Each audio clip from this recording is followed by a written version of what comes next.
guys dun sa isang puno guys. Tignan natin kung mahinog na. Puno ng kakao. Parang may nakita na ako guys na hinugay. Ayun guys, meron na. Meron na siyang hinog. Kita nyo yan? Ayan. Isa. Dalawa.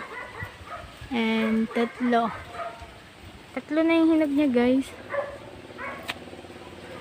Ayan guys. Hindi nyo kita. Ayan. Ay, mahangin kasi guys. Mahangin siya guys. Ayan guys.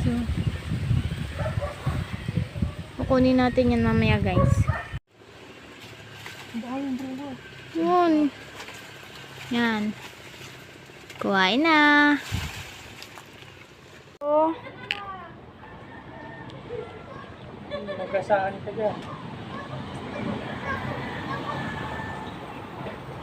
Ito yung bunga niya.